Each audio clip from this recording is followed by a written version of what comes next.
But first we get to this. The news that is just into the newsplex. New Mexico State Police investigating a deadly police shooting overnight that was up in Farmington. Here's what we know right now. Police tell us that Farmington police officers are responding to a domestic violence call to a home on Layton Avenue. This was just before midnight. When they got there, investigators say an officer was confronted by a man with a large, sharp, kind of knife-type weapon. That's when the officer started shooting. That man was hit. He was rushed to the hospital where he later died. We are told the officer involved has been placed on leave. We'll have more on this later today here on News 13. Now to our other big story. It seems like every day, unfortunately, we are learning more and more about the gruesome murder of the Griego family here in Albuquerque last weekend. Yes, investigators now want to know what Nehemiah Griego's 12-year-old girlfriend knew about the killings and when.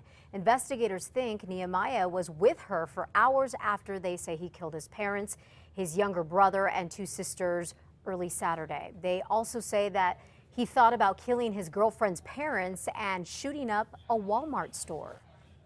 We also know at this time that Nehemiah had been contemplating this for some time.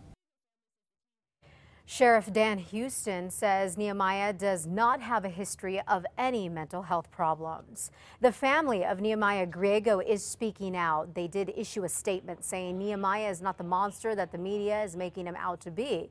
They described the teen as a bright, curious, incredibly talented young man who may have made a terrible decision. The family says something went terribly wrong, whether it was a mental breakdown or some deep, undiagnosed psychological issue.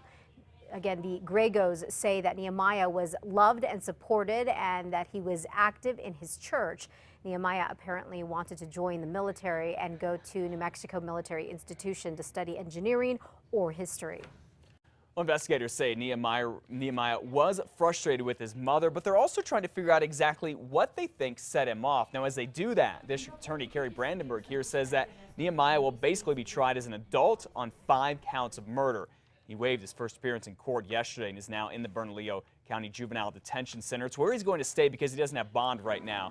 Investigators are also taking a closer look at his girlfriend, who we think is about 12 years old, to see what she knew about his plans and to see if she could possibly face criminal charges too. Well, right now we're kind of trying to think about what may be applicable or not. There's nothing that jumps right out at us. Now, if Nehemiah is found guilty, he could spend dozens of years in prison, or a judge could sentence him as a juvenile and he would be free when he turns 21. We also know that Nehemiah Griego was a big fan of 2 very violent video games. Sheriff's deputies say they are Call of Duty Modern Warfare. It's a military game where you play soldier carrying out violent missions, and Grand Theft Auto, where you play characters who steal cars then go on violent rampages. Now, psychologists have criticized both of these games, saying they desensitize people to violence. All right, a prayer vigil for the Griego family is scheduled for tonight at Calvary of Albuquerque. That's the church where Greg Griego, the father, worked as a pastor and where Nehemiah ended up at the end to reveal that his family was dead. The vigil is from 7 p.m. to 8 p.m. again today. Stay with KRQE News 13, both on air and online at krqe.com for full coverage as the story of the Griego murders continues to develop. Well, it seems that these Griego murders come at a time when mass shootings are becoming all too common here in the U.S. And you know, as a result, we are learning that more people think the way to protect themselves is to get their own guns and conceal and carry permits.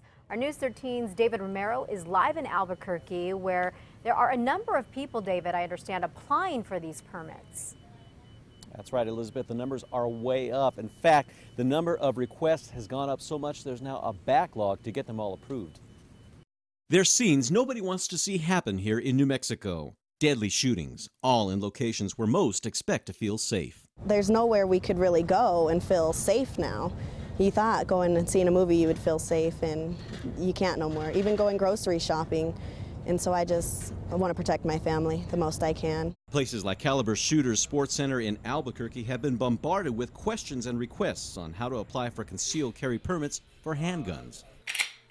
Those in turn get handed over to the State Department of Public Safety. So far in the last month, they have confirmed to News 13 they have seen an increase in requests since the school shooting in Newtown, Connecticut in December. It was the same situation last July after the movie theater shooting in Colorado. My heart would be hurt that I'd have to put a bullet in somebody, but if they're trying to hurt me or my family, then it's worth it.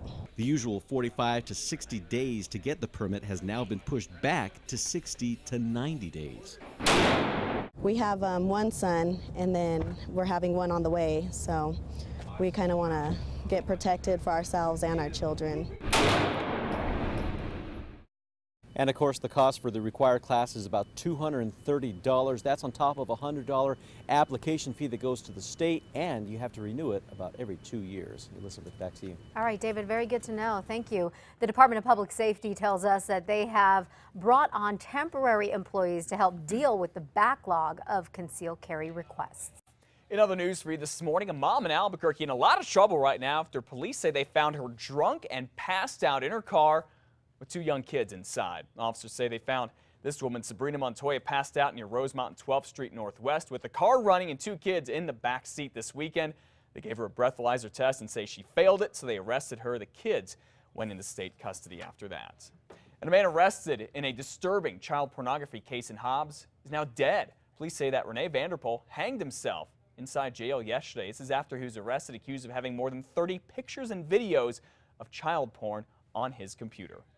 Albuquerque police released surveillance pictures of a man who they say robbed a local Circle K. It happened back in September at the Circle K near Manal and University. Police say the suspect grabbed a traffic cone and placed it in the doorway. Take a good look at this picture. They say the guy then robbed the cashier, implied that he had a weapon, and took off with cash. If you know who this guy is, you're urged to call police.